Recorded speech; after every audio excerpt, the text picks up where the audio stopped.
Done.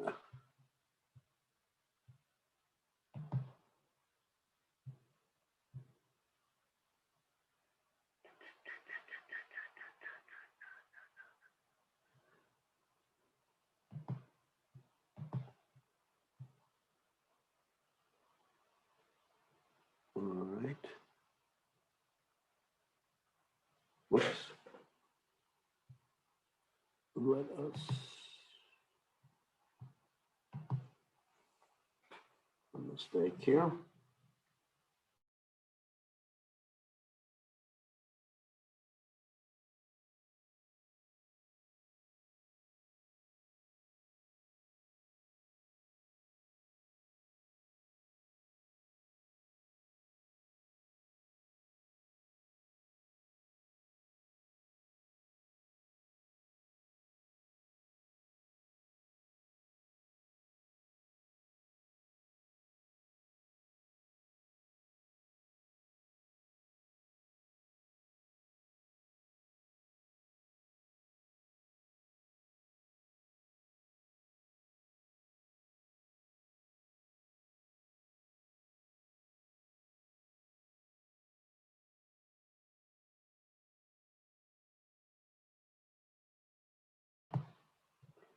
All right. It's good to see everybody. Little glitches here. All right. So welcome to the Chaitanya Charitamrta class in the evening or the morning, depending on where you are. And we'll start this by having a dance again. Give me 1 second to get set up the dance.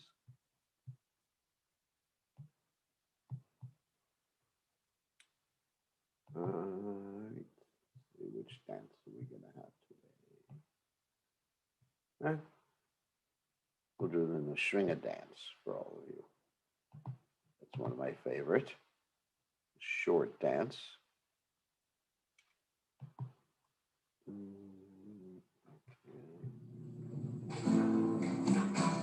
Let's wait with it. Let's get set up.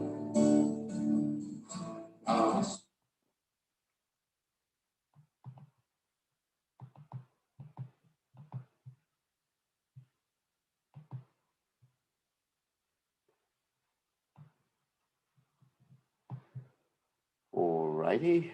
Let's see. Screen.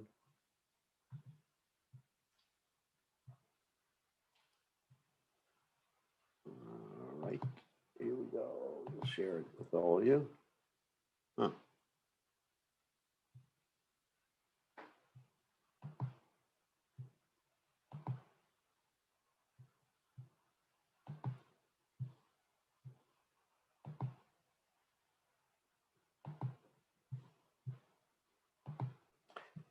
Okay.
Jai Jayam Vishnupad Paramahansa Paravidikacharya.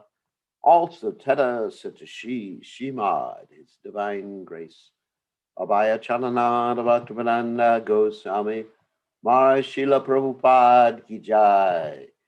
ISKCON founder Acharya Srila Prabhupada Ki Jai. Anantakoti Vaishnav Vrinda Ki Jai. Namacharya Srila Vedas Thakur Ki Jai. Prem Say Gaho Shri Krishna Chaitanya Rabo Nityananda Shadwaita Gadadha Shiva Sadi Gaur Bhakta Vrinda Ki Jai Shri Shri Radhakrishna Gopa Gopinath Shai Makunda Radhakunda Giri Govardhan Ki Jai. Vrindavanam Ki Jai, Mathuranam Ki Jai, Jagannathaswami Ki Jai, Yamunamai Ki Jai, Shrimati Lila Devi Ki Jai, Samaveda Bhakta Vrinda Ki Jai, Gaur Premananda Hari Hari Gaur.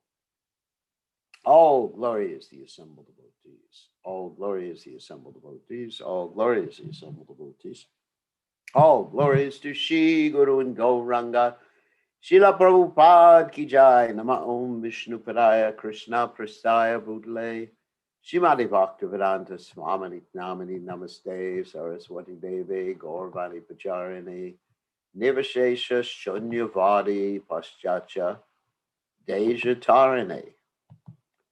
So, Om Ganat Midanda Shah, Gananjana Shlakya, Chakshur Meditam Yena Tasmai, Shri Gurave Namaha. So, I offer my respectful obeisances unto the lotus feet of my spiritual master, His Divine Grace, A.C. Bhaktivedanta Swami Srila Prabhupada, so kindly opened my eyes with a torchlight of knowledge while I was blinded in the darkness of ignorance. Okay, so Jaya Jaya Sri Chaitanya, Jaya Nityananda, Jaya Dvaita Chandra, Jaya Gaur Bhaktivinda, Jaya Jaya Sri Chaitanya, Jaya Nityananda, Jaya Dvaita Chandra Jaya Gaur Bhaktivinda Jaya Jaya Sri Chaitanya Jaya Nityananda Jaya Dvaita Chandra Jaya Gaur Bhakta Vrinda. So we're going to start with the Chaitanya Charitamrta reading now. We're just finishing up Adi 2. Let's see where we are. Hold on a second. Whoops. That's funny. It's not even showing it right now. Let me open that up again. It's the 100th text in the Adi 2. Give me a second. I have to open it up because it closed it down. I'm having some trouble with the computer today. It's frozen up a number of times on me. 1 second.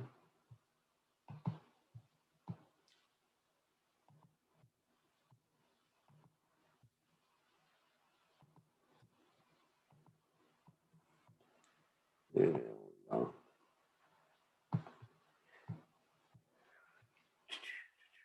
Okay, now we're going to be able to share.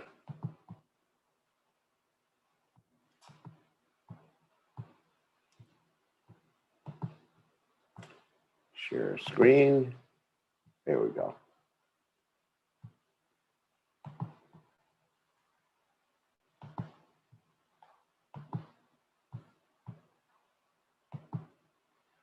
Okay, and I'm going to start reading, and we'll do the same thing we did yesterday with having some of you participate in the reading. And if you want to participate in the reading, you can raise your hands. And if you participated yesterday, let some other people participate in the reading, okay? So we're reading from text 100 in the second chapter of the Adi Lila.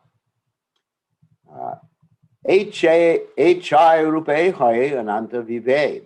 Ananta Rupe Eka Rupa Nahi Kichu Ved. In these 6 kinds of forms, there are innumerable varieties. Although they are many, they are all one. There's no difference between them. So here are the 6 mentioned. The personality of Godhead manifests himself in 6 different features, Prabhava, Vaibhava, empowered incarnations, partial incarnations, childhood, and boyhood. The personality of God is Sri Krishna, whose permanent feature is adolescence, that means 16, enjoys his transcendental proclivities by performing pastimes in these 6 forms. In these 6 features, there are unlimited divisions of the personality of God in its forms. The jivas are living beings, are differentiated parts and parcels of the Lord. They are all diversities of the one without a second, the supreme personality of Godhead. So when we're talking about jiva souls, we're talking about category number 3, which you see outlined here, which means empowered incarnations. It's like Srila Prabhupada is an empowered incarnation. The word for that is Shakta Vesha. Some empowered incarnations are empowered to be acharyas or spiritual masters. Other empowered incarnations are empowered to be kings, like Maharaj Prithu. And others are empowered even to mislead people, like Lord Buddha, or to bring people away from the Vedas who are misusing the Vedas. So there's many different types of empowered incarnations. And so on. And I think everyone's familiar with Prabhava and Vaibhava, which you went over yesterday. So text 101. Chit Shakti Swarup Shakti Antaranga Nam. Tahara Vaibhava Nanta Vaikuntari, Dam. The Chit Shakti, which is called the Swarup Shakti or Antaranga Shakti, displays many varied manifestations. It sustains the kingdom of God and its paraphernalia. So this is the internal potency of the Lord. And then we're going to hear about the external potency. Maya Shakti Bahiranga, Jagat Karan, Tahara Vaibhava Ananta Brahmandera Gan. The external energy, called Maya Shakti, is the cause of innumerable universes with varied material potencies. And then we're going to hear about the Jiva Shakti. That's us. Jiva Shakti Tatashtakya Nahi Ara Ant. Mukhya Tina Shakti Tara Viveda Anant. The marginal potency, which is between these two, consists of the numberless living beings. These are the 3 principal energies which have unlimited categories and subdivisions. And Prabhupada here explains the internal potency of the Lord, which is called the Chit Shakti or Antaranga Shakti, exhibits variegatedness in the transcendental Vaikuntha cosmos. Besides ourselves, there are unlimited numbers of liberated living beings who associate with the personality of Godhead in his innumerable features. The material cosmos displays the external energy in which the conditioned living beings are provided all liberty to go back to the personality of Godhead after leaving the material tabernacle. The Shvetashvatara Upanishad 6.8 informs us, very interesting, important verse. Natasya karyam karanam cha vidyate natat shamascha yadikascha drishyate parasya shaktir vidaiva shruyate svabhavaki yana balakriya cha. The Supreme Lord is one without a second. He has nothing to do personally, nor does he have material senses. No one is equal to him or greater than him. He has unlimited, variegated potencies of different names which exist within him as autonomous attributes, means they're independent, and provide him full knowledge, power, and pastimes. Okay, and so next we'll let Champaka, and you have permission to unmute right now. You can read the next section. Emata Swarupa Gana Aratina Shakti Sabhara Ashraya Krishna Krishne Sabhara Stiti. There are the principal manifestations and expansions of the personality of Godhead and his 3 energies. They are all emanations from Sri Krishna, the transcendence. They have their existence in him. Yadyapi Brahmanda Ganera Purusha Ashraya Se Purushadi Sabara Krishna Mulashraya. Although the three Purushas are the shelter of all the universes, Lord Krishna is the original source of the Purushas. Swayam Bhagwan Krishna Krishna Sarvashraya Parama Ishvara Krishna Sarvashtastrekaya. Thus, the personality of Godhead, Sri Krishna, is the original primeval Lord, the source of all other expansions, all the revealed scriptures except Sri Krishna as the Supreme Lord. Ishvara Parama Krishna Satchit Ananda Vigraha Anadiradir Govinda Sarvakarana Karanam. Krishna, who is known as Govinda, is the supreme controller. He has an eternal, blissful spiritual body. He is the origin of all. He has no other origin, for he is the prime cause of all causes. This is the first verse of the 5th chapter of the Brahma Samhita. Esaba siddhanta tumi jana bale mate tabu purva pakshakara amachalaite. You know all the conclusions of the scriptures very well. You create these logical arguments just to agitate me. Purport. A learned man who has thoroughly studied the scriptures cannot hesitate to accept Sri Krishna as the Supreme Personality of Godhead. If such a man argues about this matter, certainly he must be doing so to agitate the minds of his opponents. Say Krishna Avatari Vrajendra Kumara Apane Chaitanya Rupe Kaila Avatara. That same Lord Krishna, the fountainhead of all incarnations, is known as the son of the king of Raja. He has descended personally as Lord Sri Chaitanya Mahaprabhu. Ataiva Chaitanya Goshai Paratattva Simha Tanre Kshirodashai Kahi Kitan Ramahima. Therefore, Lord Chaitanya is the supreme absolute truth. To call him Kshirodakashayi Vishnu does not add to his glory.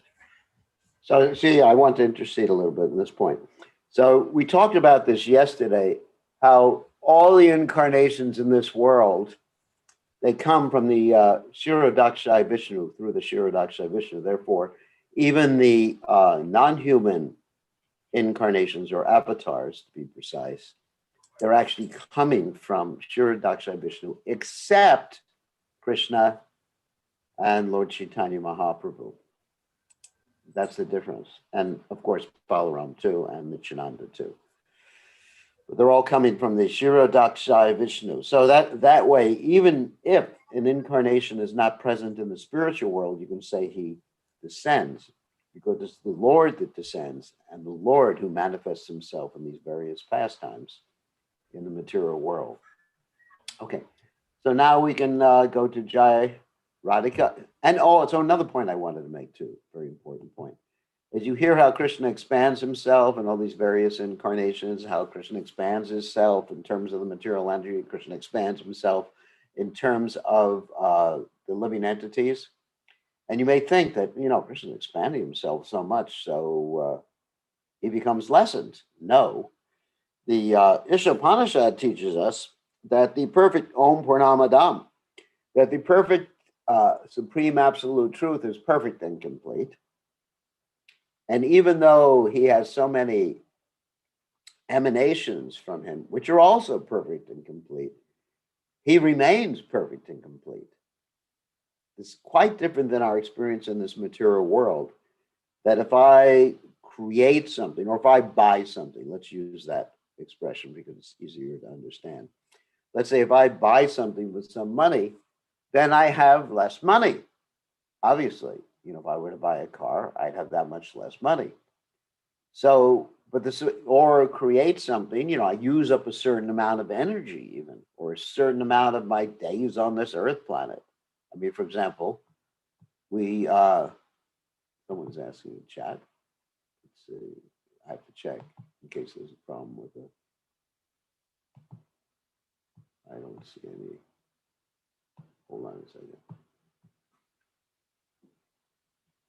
Yes, Lord Chaitanya was lying down in the Milk Ocean as the Kshirodakshai Vishnu, as an expansion, the Kshirodakshai Vishnu.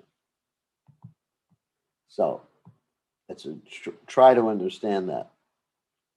Because when Lord Chaitanya, we say Lord Chaitanya was lying in the Milk Ocean, that means that he as his expansion. So anyway, getting back to the point. So just like if I spend some money, spend some time, or I was going to give the example that I spent a lot of time developing this community in North Carolina. So many years are gone and I can't get those years back. I could see pictures of myself when I was a little, or not so little boy, and that's gone. But when Krishna does something, he can expand unlimited energy, and he keeps having unlimited energy. And Krishna does so many things and he doesn't get old. In the battlefield of Kurukshetra, he looked like he was 16 years of age. It's quite a bit of difference. All right, so Jai Radhika, you're gonna, so anyway, so even so Krishna expands himself and creates so many complete wholes, like this material universe is complete in and of itself. He remains a complete whole, and all the expansions of him are complete into this or unto themselves. All right, so Jai Radhika, yes, you can speak right now. Text 111. Saita bhaktera vakya nahi vaivachare sakla sambhavetante yate avatare. Translation. But such words from the lips of a sincere devotee cannot be false. All possibilities abide in him, for he is the primeval Lord. Text 112. Avatarya dehe sabha avatare rastite keho kona mate kahe yamana yaramate. Translation. All other incarnations are situated in potential form in the original body of the primeval Lord. Thus, according to one's opinion, one may address him as any one of the incarnations. Purport. It is not contradictory for a devotee to call the Supreme Lord by any one of the various names of his plenary expansions, because the original personality of Godhead includes all such categories. Since the plenary expansions exist within the original person, one may call him by any of these names. In Sri Chaitanya Bhagavata Madhya 6.95, Lord Chaitanya says, I was lying asleep in the ocean of milk, but I was awakened by the call of Nada, Sri Advaita Prabhu. Here the Lord refers to his former Kshirodakshaya Vishnu. Yeah, so that just stop here for a second. Yeah, this is exactly what I was saying. It's not that Lord Chaitanya Mahaprabhu in his form as Lord Chaitanya Mahaprabhu is lying in the ocean of milk. It's his expansion as Kshirodakshai Vishnu, and because Kshirodakshai Vishnu is non-different than Krishna, non-different than Lord Chaitanya Mahaprabhu, Advaita Chuta, Anadir, Ananta Rupamadhyam Purana Purusham Navyopanam Cha, that Lord Chaitanya Mahaprabhu was aware of all these things when Nada, that is Sri Advaita Prabhu, called him. But it's only as his expansion, because there's no indication that Lord Chaitanya in his original manifestation lies down in the ocean of milk. Kshirodakshai Vishnu. But Lord Chaitanya doesn't come from Kshirodakshai Vishnu. It's a really important point, because sometimes you have impersonalists or people misinterpret the Shastras, or take a part of the Mahabharata, for example, and they even say that Vishnu pulled two hairs out of his head. I mean, this is something you may come in touch with. The Vishnu pulled two hairs out of his head. white hair and a black hair, and the white hair became Balaram and the black hair became Krishna. But that's an illusory story, according to the Acharyas. And it's not really what happened. So all the incarnations except Lord Chaitanya, Lord Nityananda, and Krishna and Balaram, they come from the Kshirodakshayi Vishnu. Whereas Chaitanya Mahaprabhu and Lord Nityananda and Krishna and Balaram, they appear directly in this world from the spiritual world. They descend. Okay, continue. You can continue reading, Jairaj. Okay, thank you. Text 113. Krishna ke kahe keha nara narayan keho kahe Krishna haya shakshat vaman. Translation. Some say that Sri Krishna is directly Narayana. Others say that he is directly Vamana. Text 114. Keho kahe Krishna Shirodashahe Avatar Ashambhava nahe Satya Vachane Savar. Translation. Some say that Krishna is the incarnation of Shirodakshaya Vishnu. None of these statements is impossible. Each is as correct as the others. Purport. The Laghu Bhagavatamrita 5.383 states, Ataeva Puranado Keche Nara Shakatamatam Mahendra Nujatam Keche Keche Shirabdi Saitam Shahashra Shirshatam Keche Keche Vaikunta Natatam Broyo Krishna Isha Manushya Satatat Vritya Anugamina. According to the intimate relationships between Sri Krishna, the primeval Lord, and his devotees, the Puranas describe him by various names. Sometimes he is called Narayana, sometimes Upendra Vamana, the younger brother of Indra, king of heaven, and sometimes Kshirodakshayi Vishnu. Sometimes he is called the thousand-hooded Sheshanaga, and sometimes the Lord of Vaikuntha. Okay. So this is actually really interesting. Of course, it really involves our philosophy of Achincha Veda Tattva. That really all these different Vishnu Tattva expansions, and we're differentiating the Vishnu Tattva expansions from the Shaktavesh avatars of the Lord. Shaktavesh, as I will remind you, refers to a Jiva soul becomes empowered by the Supreme Personality of Godhead. So these Vishnu Tattva expansions are all the same person. So really, in one sense, to distinguish between Kshirodakshayi Vishnu and Lord Chaitanya is not right, but in another sense, it's absolutely correct. So Kshirodakshayi Vishnu is Krishna, Kshirodakshayi Vishnu is Lord Chaitanya Mahaprabhu. However, in a different mood. They're all the same person. Advaita, Chuta, Nadir, and Antarupam. It's very important to understand that verse in the Brahma Samhita. There's only one God, and he can be in a different mood in unlimited places simultaneously. That's really the point. So another point is that when we talk about Lord Chaitanya Mahaprabhu and Kshirodakshayi Vishnu is a portion of the plenary portion of the Lord. What do we mean by that? That doesn't mean he's less than the Lord.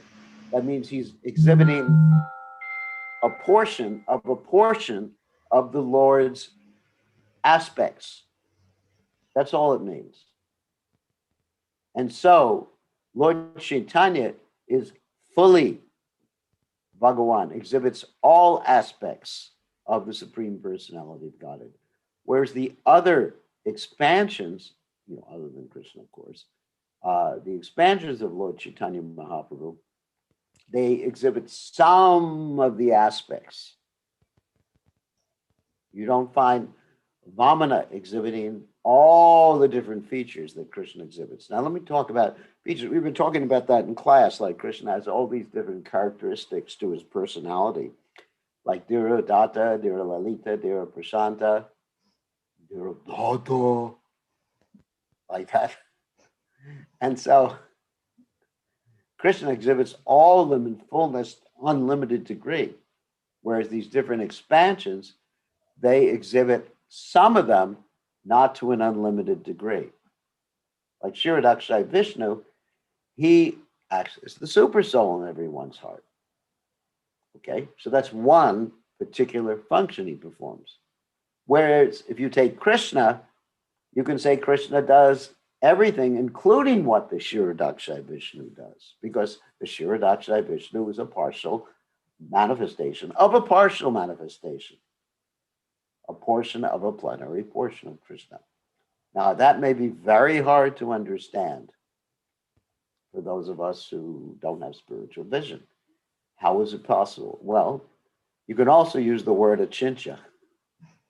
It's actually inconceivable for the conditioned souls, or actually even Krishna in his form as the Seshanag, 1,000-hooded or multi-hooded or unlimited hooded, is trying to glorify, come to the end of his glories or glorification, and he can't, because Krishna's glorification, Krishna's potencies, Krishna's manifestations expand unlimitedly at every unlimited moment. So it is quite difficult to understand. Okay, so next we're going to let Pran Govinda read a little bit. And hold on a second. Page down, next verse. You can unmute yourself. Pran Govinda, you can speak. Okay, thank you, Maharaj. Please accept my humble obeisances. Very well. I'm sorry I cannot join on Sunday because Sunday I run the festival, Sunday Love Feast in Alachua. So I'm sorry, Maharaj. That's fine. Okay. So we're going to start. Should I ask the question on the previous, or I should read it and then? What question? The question you asked on the chat? Well, I wanted to understand a little more because it says Hey, that... let's take the questions afterwards. Okay. All right. Why don't we just do reading now? Okay. We're starting from 116. 115. 115. Keho kohe parabho me Narayana Hari Sakala Sambhave Krishna Jate Avatari. Some call him Hari, or the Narayan of the transcendental world. Everything is possible in Krishna, for he is the primeval Lord. So that, let me just stop you for a second. So this is actually a key verse in explaining everything. Everything is possible in Krishna, for he's the primeval Lord. So when people see Krishna, depending upon their relationship with him, they see him in terms of these either various incarnations or various manifestations. It's described that some people see Krishna just as this beloved boyfriend or boyfriend or a child. Some people see Krishna as personified death. That's described in the Srimad Bhagavatam. Like Krishna says, Mritu sarva haraschaham. So depending, yeyatamam prapajante tam sataiva bhajamyaham. People see Krishna differently, and that's proof that Krishna is the primeval Lord. Like if you're looking at matcha, there's really only one way to see matcha, as far as I know. You could see him as a cute fish, an ordinary fish, but he's the fish incarnation of the Lord. But when you look at Krishna, everything is within Krishna because it's the complete manifestation. In the other manifestations, Krishna just reveals himself partially. But within Krishna, you see everything. Okay. And of course, this is manifested in the Bhagavad Gita, where Krishna shows the universal form, and that's a manifestation. So Arjuna was able to look at the universal form, which was being manifest by Krishna. Okay, continue reading. Okay.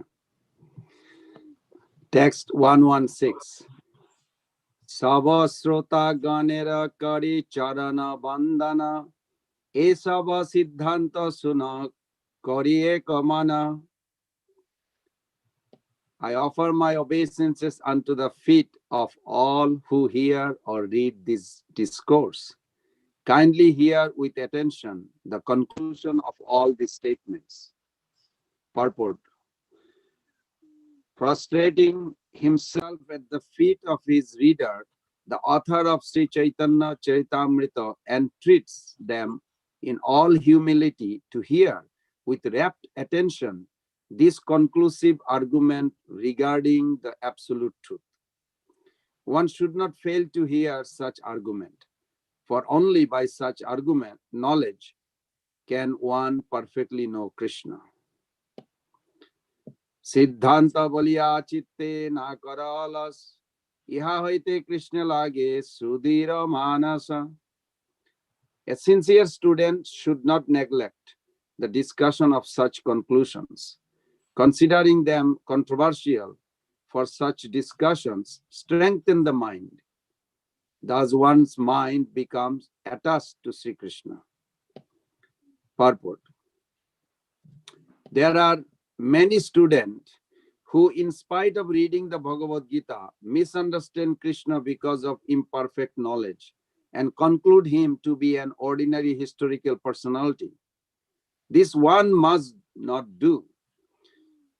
One should be particularly careful to understand the truth about Krishna.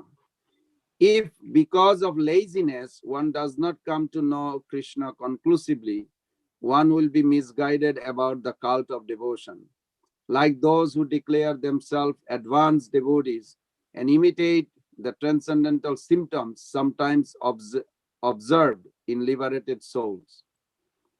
Although the use of thoughts and arguments is a most suitable process for inducing an uninitiated person to become a devotee, neophytes in devotional service must always alertly understand Krishna through the vision of the revealed scriptures, the bona fide devotees, and the spiritual master. Unless one hears about Sri Krishna from such authorities, one cannot make advancement in devotion to Sri Krishna. The revealed scriptures mention 9 means of attaining devotional service, of which the first and foremost is hearing from authority.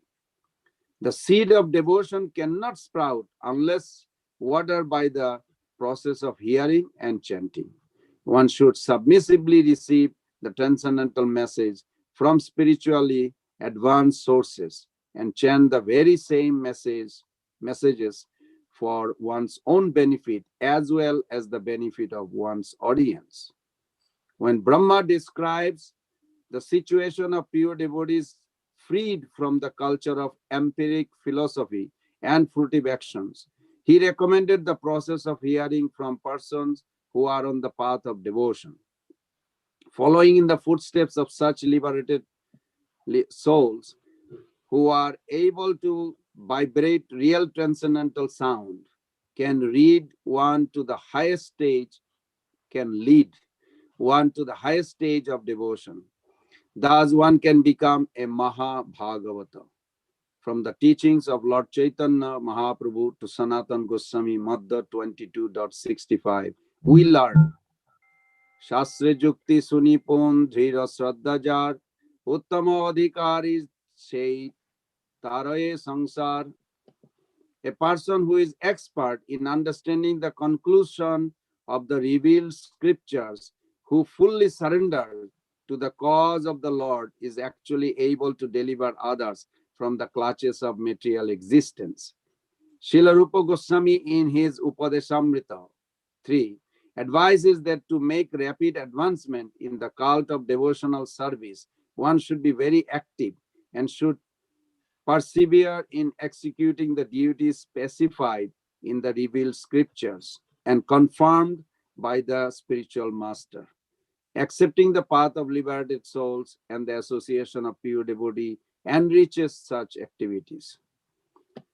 Imitation devotees who wish to advertise themselves as elevated Vaishnavas and who therefore imitate the previous acharyas but do not follow them in principle are condemned in the words of Srimad Bhagavatam 2.3.24 as stone-hearted. Srila Vishwanath Chakravarti Thakur has commented on their stone-hearted condition as follows.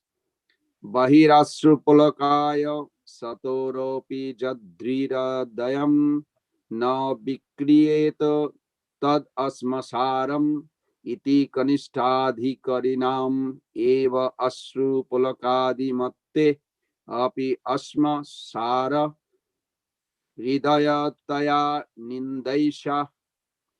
Those who shed tears by practice, but whose hearts have not changed, are to be known as stone-hearted devotees of the lowest grade. Their imitation crying, induced by artificial practice, is always condemned. The desired change of heart referred to above is visible in the reluctance to do anything not congenial to the devotional way. To create such a change of heart, conclusive discussion about Sri Krishna and his potencies is absolutely necessary. False devotees may think that simply shedding tears will lead one to the transcendental plane, even if one has not had a factual change in heart. But such a practice is useless if there is no transcendental realization. False devotees, lacking the conclusion of transcendental knowledge, think that artificially shedding tears will deliver them. Similarly, other false devotees think that studying books of the previous acharya is unadvisable, like studying dry empiric philosophy. But Srila Jiva Goswami, following the previous acharya, has inculcated the conclusions of the scriptures in the sixth thesis called the Sat Sandarbhas. False devotees who have very little knowledge of such conclusions fail to achieve pure devotion for want of zeal in accepting the favorable directions for devotional service given by self-realized devotees. Such false devotees are like impersonalists, who also consider devotional service no better than ordinary fruitive actions. Okay. Yeah, stop there. I just want to comment a few words before we go on. Like, there's the word siddhanta, which is used here, which means basically perfect conclusions. So devotees should understand the siddhanta, which is basically sambandha gyan, abhideya gyan, and prayojana gyan. Now, we've talked about this before in our discussion about the nectar of devotion. Sambandha means understanding the Lord's various energies and the Lord himself, the jiva soul, the material energy, the spiritual energy, time, karma, and the Supreme Lord, of course, and their interactions and relationships with each other.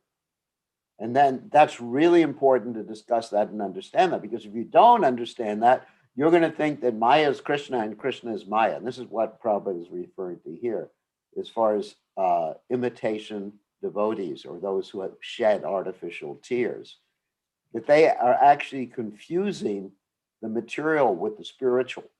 And why do they do that? Because they have imperfect senses, tendency to cheat, make mistakes, and they are an illusion. Remember, we talked about the 4 types of tendencies that conditioned souls have. So that's one reason. So it's very important to understand Sambandha Gyan. Then Abhideya Gyan is also a type of siddhanta, perfect conclusion.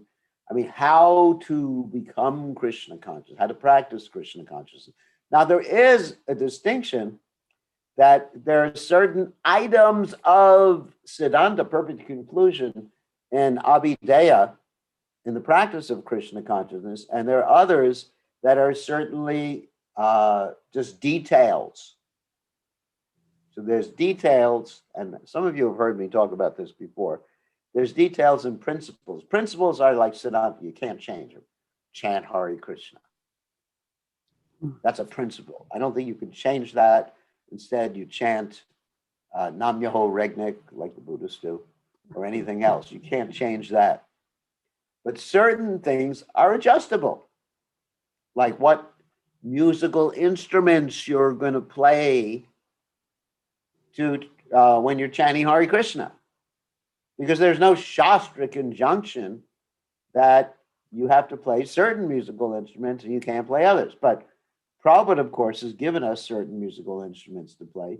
But at the same time, if we can attract more people to Krishna consciousness by bringing in another musical instrument, utility is the principle. That's also another principle that Prabhupada presented us. So it actually takes a self-realized devotee or a mature devotee to understand the difference between something that is a principle in Abhidheya and something that is a detail in Abhidheya.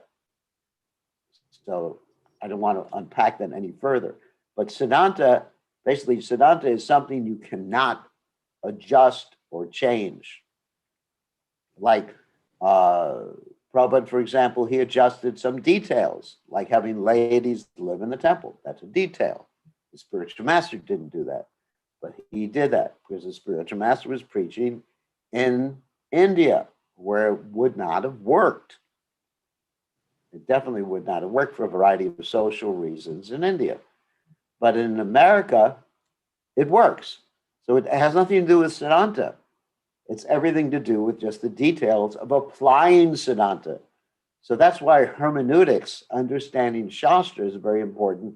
So you can understand what is Siddhanta and how to apply Siddhanta according to time, place, and circumstance. And of course, then Prayojana, that's something different. Prayojana means, pure love of God, going back to home, back to Godhead. Okay, so I thought I should touch upon that when we're talking about Siddhanta. So it's very important to discuss these factors, and that's why hermeneutics is very important. And finally, we're going to give, Sumukh 2 minutes. You could Jai have 2 Guru. minutes to read, Sumukh, because you're the Okay. next one. And then we'll take questions. Hare Krishna. Chait Yeah, go ahead. Chaitanya. Okay. Chaitanya Mahima Janiye Sabha Siddhante Chitadridahana Lage Mahima Jnana Haite. By such conclusive studies, I know the glories of Lord Chaitanya. Only by knowing these glories can one become strong and fixed in attachment to him.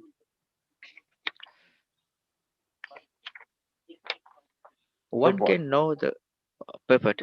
One can know the glories of Sri Chaitanya Mahaprabhu only by reaching in knowledge and conclusive decision about Sri Krishna, strengthened by bona fide study of the conclusions of the Acharyas.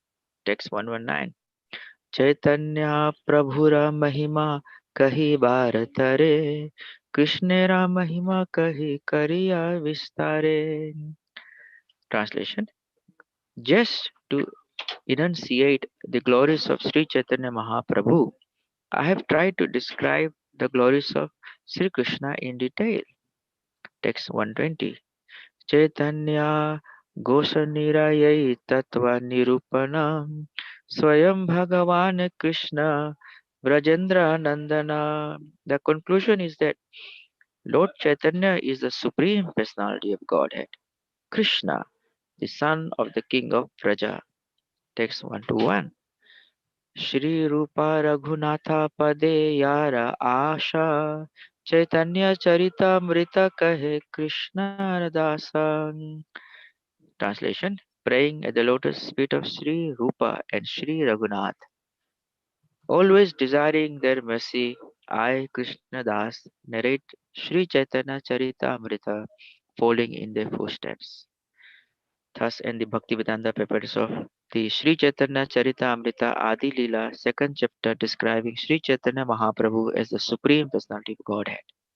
Okay, so we'll end our reading today, and then we're going to take questions. Let me stop the sharing and open up the floor. Of course, it's interesting to use that expression, the floor. 1, 2, 3. Let me unmute you all. Give me a second. I'll give you permission to unmute. I wouldn't unmute you all because then it would be disaster. So, all right, everybody has permission to unmute. So, Prangabinda, you had a question, so you go first.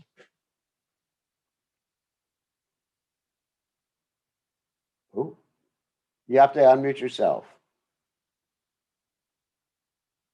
You're muted. I did give everyone permission. Wait, let me just give you permission again to unmute. All right. Maybe it didn't work the first time. Okay, unmute yourself now. Yeah, that's Okay, we got it. yeah. Maharaj, I just wanted to understand that,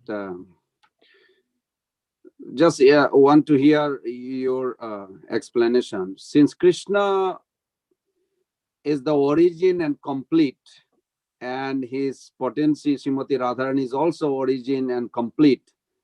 Right. So their pastimes is completely fully satisfied themselves.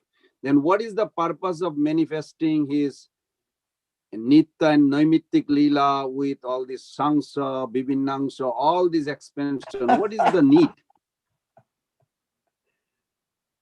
All right. So let me unpack your question so everybody can understand it.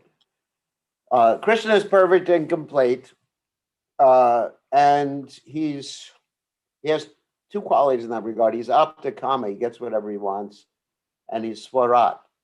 You'll recognize that from the Bhagavatam. He's independent, and he can satisfy himself. So what's the purpose of him doing all these various, first of all the incarnations, and what's the purpose of it interacting with us? Because we're just like Vivinamsa. He used the term Vivinamsa, which means us, Jiva souls. And so, first of all, Krishna is perfect and complete, yet to expand his enjoyment, it's not that he becomes more complete, but that's part of his completeness. He can expand himself continually, and I wouldn't say make himself more complete, but enjoy himself in more and more varieties, because a part of being complete that Krishna wants to have all these varieties. Therefore, Krishna has all these various incarnations as the different species of life that we mentioned before, like Matsya and Kurma, for the purpose of enjoyment. Someone may be, or not someone, but Krishna may be, and not maybe, he is complete, but part of his completeness is he's also complete in love for all the living entities. So therefore, that's why, another reason why Krishna comes down to this world, Parichanaya Sadanam Vinashaya Chadushkritam, is Krishna loves us. And his interaction with us, that is, those of us who are entangled in this material world, is a manifestation of his complete love, because Krishna has nothing personally to gain from us being complete in and of itself, of himself. So just like in this world, when we approach someone to make ourselves complete or to fulfill some particular desire. Just like, I hear this from disciples all the time, and forgive me, I'm a sannyasi, I shouldn't be speaking like this, but anyway, so sometimes there'll be a lady who's looking for a husband, and the lady will say, I am not complete without a husband. And of course, sometimes I tell her, but Krishna's there. You're complete. Anyway, that's funny. Anyway, and she says, that's because you're a sannyasi, you talk like that. Do not talk like that. But so in other words, the lady feels she needs the husband to make herself complete. Or the man is thinking he needs a wife to make himself complete. Or I'm thinking I need a certain car to make myself complete. So I'm thinking I'm thinking I need to eat some prasadam to make myself, or a new computer to make myself complete. And when I get it, I'll be more complete. But Krishna is perfectly complete. So therefore, every interaction that he has is an interaction of love, which is really important. Actually, we were hearing this today. My grandmother was giving class this morning in the temple. My grandmother is actually a devotee, whether you know it or not. Her name is Grandma. Wow. Yeah, Grandma Irmela. So anyway, I hope she's not watching. She'd be pretty upset with this.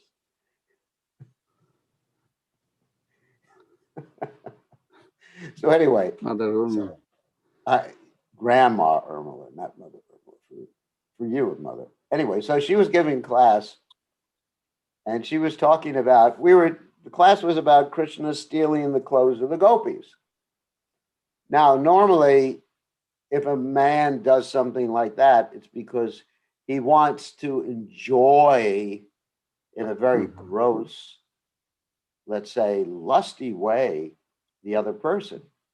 It's almost like pornography, basically, that you're talking about. And that's why many people don't understand that particular pastime of Krishna stealing the clothes of the gopis, because they think it's just like if they did it, or someone in this world did it. And obviously, if someone in this world did it, we would call the police and have them arrested. There's no doubt about it. But Krishna is not lacking anything. He's not lusting for something. You understand? He's not needing that particular stimulation like some mundane rascals in this world would think that they need. They don't need it, but they're hankering after it. But Krishna is doing everything out of love. Sometimes people say God is love. Well, God is loving. And his motivation in interacting with the Vibhinamsas is one of perfect love. So when you talk about God being perfect and complete, he's the one who exhibits perfect and complete love. And if he didn't interact with his Vibhinamsas out of love, he wouldn't be perfect and complete. So generally, when we think of perfect and complete, we think of material things, and we project our material conception. But he's perfect and complete in every single aspect, in the ability to enjoy. So therefore, it has to be unlimited variety.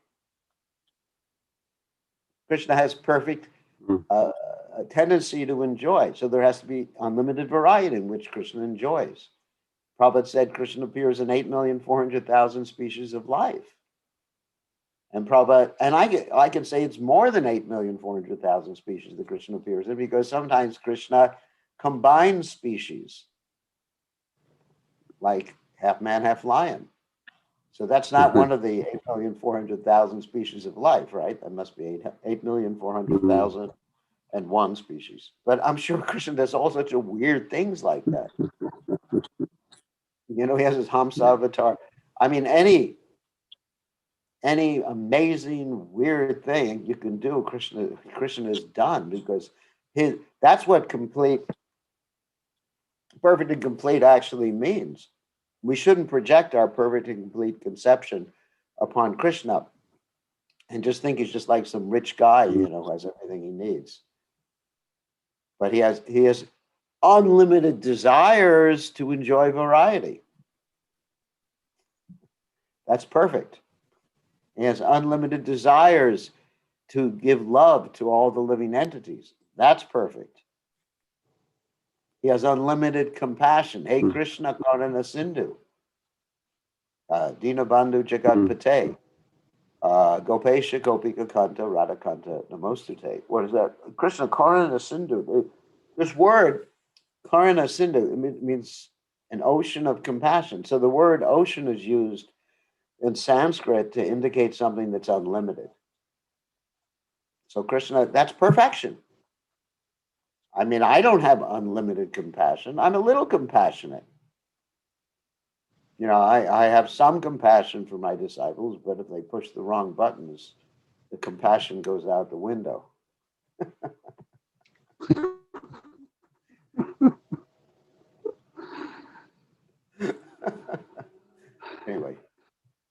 forgive me, those of you who are listening, then it becomes the stick. You know, you got the shut. Actually, Gopal just responded. Now I understand. There's Shastra and Shastra. So, but Krishna has unlimited compassion. Of course, he uses the stick. He uses the stick also. So, even as Maya, the word Maya means compassion or mercy, in addition to energy, in addition to illusion, other things like that. So, okay, give someone else a question. That's very nice. Thank you, Maharaj. Thank you for asking the question. It was you have good questions. I have a question, Gurudev. Yeah, Champaka. It's actually also kind of related to the class that your grandma gave this morning. Oh my God, if she hears this, we're in trouble. Well, she's not listening now, so I think we're safe. I think she'll hear about what I said. Someone's going to rat on me. All right, so you were saying, what she said, that everything Krishna does is out of love, that he knows the devotee's desires. She was saying that, the gopis had done this Katyayani Vrata to be Krishna's wives, for him to be their husband. And yet in this Parakiya Rasa, not only is he not really their husband, but they can't even, she was saying, like, nowadays people like to show off their boyfriend and girlfriend, they can't even like see him as like a boyfriend like that. It's completely secret and scandalous. And so is that a situation where Krishna's understanding their actual desires that they don't even realize they have? I mean, does this go on forever, that we think we want something, but Krishna sees right through it to what we actually want? Yes. Because Krishna doesn't want to give them something that would interfere with their love for him. Just like if you're bragging, Krishna's my husband, and you can do it openly, then, I mean, obviously, if you're a pure devotee, it wouldn't be a problem. But it's not the highest stage. And actually, love develops more when you have to sneak around rather than just like be open about it. Because there's all sorts of different stages you have that you wouldn't have in the Swakiya relationship. Isn't it? There's much more intense Vipralamba, Purvarag, much more intense. And even when there's meeting, Sambandha, when you're actually meeting, you're afraid of getting caught. So it becomes much more intense. I mean, if someone's just meeting with their wife, I mean, you're not afraid of getting caught with your wife. Unless your mother-in-law walks in on you, then it's kind of nasty. Isn't it? I mean, you're not afraid. So the emotional intensity of the love is increased unlimitedly with this Parakiya Bhav. I mean, one can understand that comparing it to even the Parakiya Bhav in this world, which is actually disgusting, the stuff in this world. But the emotional intensity, and you're just like relishing every moment because you don't know when you're going to get another moment with the person, right? I mean, you have to plan. Sometimes you have to plan out for weeks, and then the jealousy comes because Krishna brings out the competitor. Not only do you have your husband to worry about, but you have your boyfriend's other girlfriends to worry about. And that's really intense. I mean, so you got a full expression of all these different bhavas, anxiety and distress and jealousy. And this is actually a full manifestation of love in the Parakiya Bhav. Whereas in Swakiya, it's limited. It's limited. Now, I'm not recommending that in this world to people, don't take what I'm saying out of context. But it's in the material world, it's most disgusting. It's illicit. It takes you to Yamaraj's abode. You go to Yamaraj and you get to embrace the white head, the white heated form of the opposite sex, and you get whipped by the Yamadutas. I mean, it's not something that I would suggest that you do in your spare time. But in the spiritual realm, it's much more like it's intense. Think about all the different factors that are coming into play. There's Jatila, there's Kutila, there's Chandravali, who's related to a relative of yours. But anyway, so there's Chandravali, there's Padma, and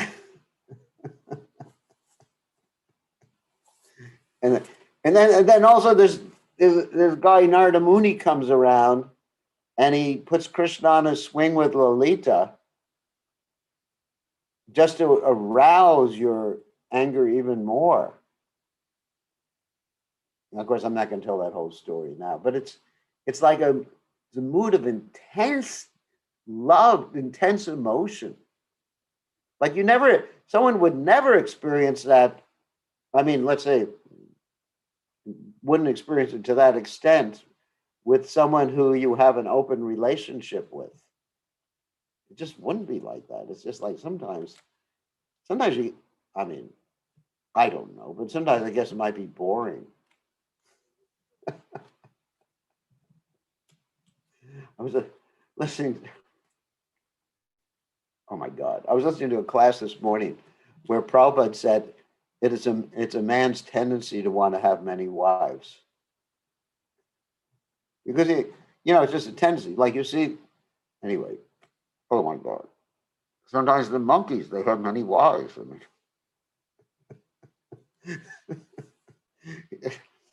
you see that in Vrindavan. I go in Vrindavan, there's one monkey with all of his consorts. Because he only keeps his wives as long as he can fend off all the other competitors. It's definitely parakeet, whatever. So Prabhupada, it's a man's tendencies because, it's not that exciting with one wife, You need 2, 3, 4, and you get someone like Chitraketu who had 10 million of them. I'm not suggesting it. Not suggesting it. But so in other words, there are dull moments. There are dull moments, and the emotions are there. Just like you read about Krishna in Dwarka, he's playing with his kids, or talking to his wife, or this and that. It's it's nice. But in Vrindavan, Krishna is sneaking around, tricking, crying, and even Krishna is crying intensely to get Radharani to forgive him. I mean, it's intense at every moment in Vrindavan. In the other abodes of the Lord, it's much more relaxed. You go to Vaikuntha, it's pretty relaxed there. Krishna's riding on Garuda. You get to look like Lord Vishnu. Your wife gets to look like Lakshmi. I mean, pretty cool. And you ride around on your airplane. The only thing you don't have is the Kastuba Mani and the Srivatsa. And you just enjoy life, but it's not that intense. So to go to Vrindavan means intensity at every moment. And if you're if you're like another gopi and you have a relationship or approach Krishna, you may get cursed by Radharani. I mean, that's pretty intense, isn't it? Viraj, the gopi Viraj. She was hanging around with Krishna, and Radharani cursed her to come to the material world. And Radharani curses Tulsi Devi, and Radharani curses isn't it Subal? I mean, that's pretty intense. Where else does that go on in the kingdom of God, that sort of intensity? But that's the enjoyment there. And that loving intensity is It's actually, it turns up the volume to the highest extent. And I think I have to end now because I'm getting too Rasika at this point. I may get myself in trouble with your grandmother. So anyway, so not your grandmother, sorry, my grandmother, your mother. Champaka is the daughter of Mother Irmela, of Grandma Irmela.